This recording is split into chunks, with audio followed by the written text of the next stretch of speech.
மாண்புமிகு பேரவைத் தலைவர் அவர்களே, நாளைய தினம் என்னுடைய பதிலுரை முழுமையாக இருக்கிறது.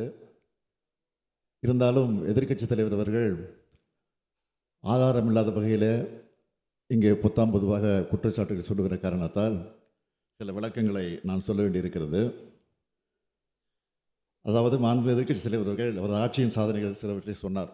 அதே மாதிரி இப்போ நடந்து கொண்டிருக்கக்கூடிய ஆட்சியினுடைய அந்த நிலைமைகளையும் தலைப்புச் செய்திகளாக சொல்லுகிறார். ஆனால் தமிழ்நாட்டு மக்களை கேட்டால் அவர் ஆட்சியில் பட்ட வேதனைகளை கண்ணீருடன் புலம்புவார்கள். பொல்லாத ஆட்சிக்கு பொள்ளாட்சியே சாட்சி, துயரங்களை கொடுக்கக்கூடிய ஆட்சிக்கு தூத்துக்குடி துப்பாக்கி சூடே சாட்சி, சாமானிய மக்களை வதைக்கக்கூடிய ஆட்சிக்கு சாத்தான்குளமே சாட்சி, அவமான ஆட்சிக்கு அதிமுக ஆட்சியே சாட்சி. தமிழ்நாட்டை புலம்பு வைத்ததுதான் அதிமுக ஆட்சியினுடைய சாதனை. எங்கும் எதிலும் கமிஷன், கரப்ஷன், கலெக்ஷன் என ஊழலிலே திணித்து அந்த ஊழல் வழக்குகளிலிருந்து தற்காத்து கொள்ள தமிழ்நாட்டின் உரிமைகளை எல்லாம் அடகு வைத்தவர்கள் யார் என்பது நாட்டு மக்களுக்கு தெரியும். இன்னொரு புள்ளி விவரத்தை நான் சொல்ல விரும்புகிறேன்.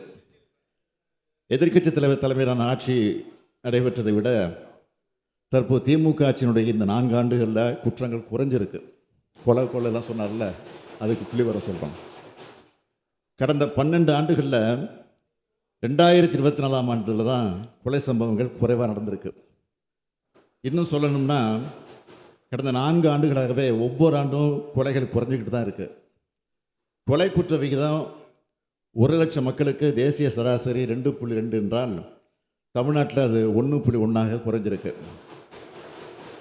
அதிமுக ஆட்சியில் அதிகபட்சமாக தடுப்பு காவலில் வைக்கப்பட்ட ரவுடிகள் 1929 பேர் என்றால் திமுக ஆட்சியில் கடந்த ஆண்டில் அதிகபட்சமாக 3645 ரவுடிகள் சிறையில் அடைக்கப்பட்டிருப்பாங்க.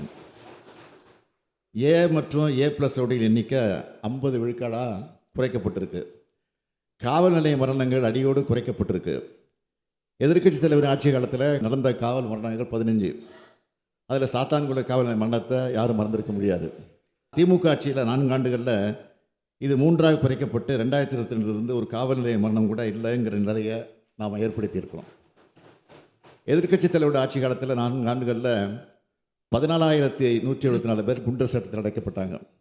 ஆனால் திமுக ஆட்சியில் 4 ஆண்டில் 15,899 பேர் குண்டர் சட்டத்தில் அடைக்கப்பட்டிருக்காங்க. ஆகவே கொலை கொள்ளை நடக்க விட்டு ரவுடிகள் நடமாட்டத்தை தாராளமாக்கிய ஒரு ஆட்சியை நடத்தினாங்க. அவங்க சட்டம் ஒழுங்கையும் பொது அமைதியாக சிறப்பாக வச்சிருக்கக்கூடிய இந்த ஆட்சியை பார்த்து குறை சொல்வது இந்த ஆண்டினுடைய சிறந்த நகைச்சுவைன்னு நான் சொல்ல விரும்புகிறேன். ஒரு குற்ற வழக்கை சிறப்பாக நடத்துறதுக்கான அடையாளம் அதில் எவ்வளவு விரைவாக சார்ஜ் ஷீட் ஃபைல் பண்ணுது, அதுதான்.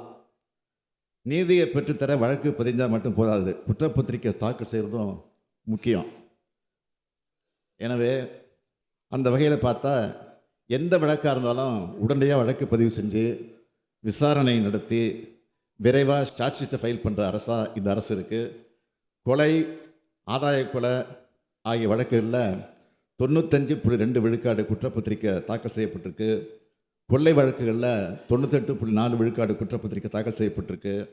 எனவே திமுக ஆட்சியினுடைய சட்டம் ஒழுங்கை பற்றி பேச அதிமுகவுக்கு எந்த தகுதியும் கிடையாது என்பதை அழுத்தம் திருத்தமாக சொல்கிறேன்.